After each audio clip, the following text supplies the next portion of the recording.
In the preparatory stage of the existential analytic of Dasein, we have for our leading theme this being's basic constitution, being in theory. Our first aim is to bring into relief, phenomenally, the unitary primordial structure of the being of Dasein by which its possibilities and ways to be are ontologically determined. Until now, the phenomenal characterization of being in the world has been directed toward the structural moment of the world, and has attempted to provide an answer to the question of the who of this being in its everydayness. But in first sketching out the tasks of a preparatory fundamental analysis of Dasein, we already provided an orientation to being in as such, and demonstrated it by the concrete mode of knowing the world. The anticipation of this sustaining structural moment arose out of the intention of enclosing the analysis of individual moments, from the outset, within a steadfast anticipation of the structural whole, and with the intention of guarding against any disruption and fragmentation of the unitary phenomenon. Now, keeping in mind what has been achieved in the concrete analysis of world and who, we must turn our interpretation back to the phenomenon of being it.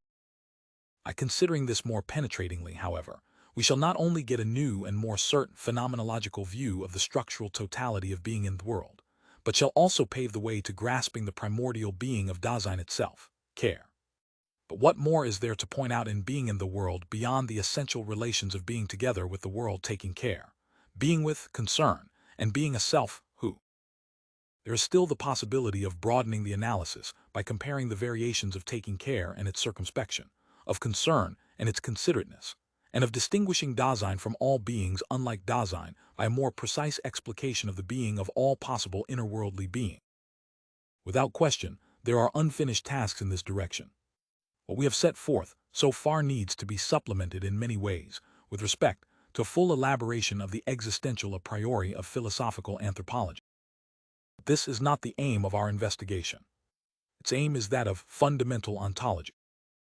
If we thus inquire into being in thematically, we cannot be willing to nullify the primordiality of the phenomenon by deriving it from others, that is, by an inappropriate analysis in the sense of dissolving.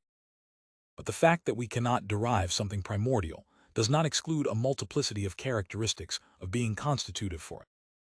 If these characteristics show themselves, they are existentially equiprimordial.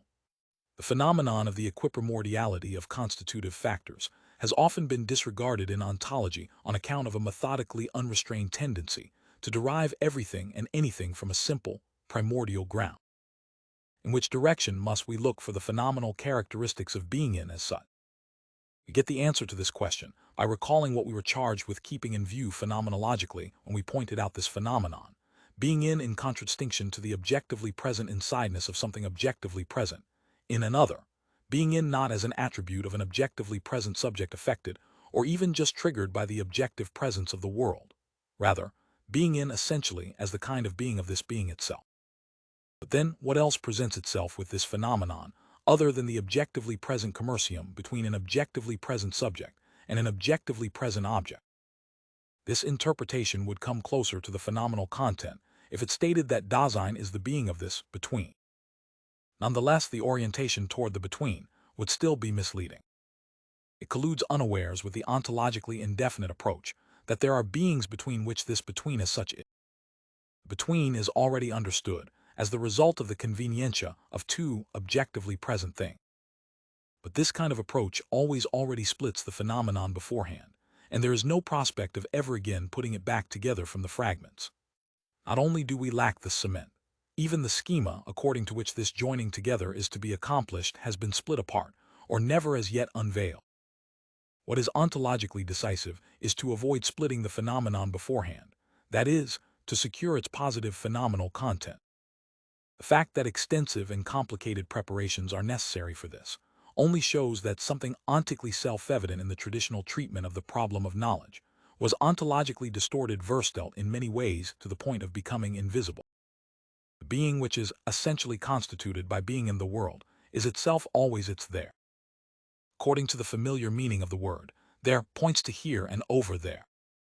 Here of an I here is always understood in terms of an over there, at hand in the sense of being toward it which de-distances, is directional and takes care. The existential spatiality of Dasein which determines its place, for it in this way, is itself based upon being in the world. The over there is the determinateness of something encountered within the world. Here and over there are possible only in a there, that is, when there is a being which is the being of the there has disclosed spatiality. This being cn bears in its almost being sane the character of not being closed off unverschlossen. The expression there means this essential disclosedness erschlossen. Through disclosedness this being, Dasein, is there, for itself together with the there being Dasein of the world. When we talk in an ontically figurative way about the lumen naturale in human being, we mean nothing other than the existential ontological structure of this being, the fact that it is in such a way as to be its there sane, dazu sane. To say that it is illuminated means that it is in itself as being in the world, not by another being, but in such a way that it is itself the clearing Lichtung. Only for a being thus cleared existentially do objectively present things become accessible in the light or concealed in darkness. By its very nature, Dasein brings its there along with it. If it lacks its there, it is not only factically not, but in no sense, the being cn which is essentially Dasein. Dasein is one its disclosedness. We must set forth the constitution of this being. But since the nature of this being is existence, the existential statement that Dasein is its disclosedness means the being sane about which this being saned and is concerned in its being is its there, which it is to be. In addition to characterizing the primary constitution of the being of disclosure, we must, in accordance with the character of our analysis, interpret the kind of being in which this being is its there in an everyday way.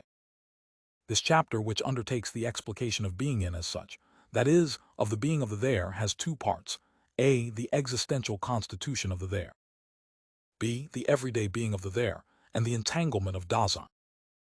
We see the two equiprimordially constitutive ways to be the there in attunement Befindlichkeit and understanding Verstehen. Their analysis obtains the necessary phenomenal confirmation through an interpretation of a concrete mode, which is important for the subsequent problematic. Attunement and understanding are equiprimordially determined by discourse. Under Part A, the existential constitution of the there, we shall treat Dasein as attunement, section 29, fear as a mode of attunement, section 30, Dasein as understanding, section 31, understanding and interpretation, section 32, statement as a derivative mode of interpretation, section 33, Dasein, discourse and language, section 34. The analysis of the characteristics of the being of Dasein is an existential one. This means that the characteristics are not properties of something objectively present, but essentially existential ways to be. Thus, their kind of being in everydayness must be brought out.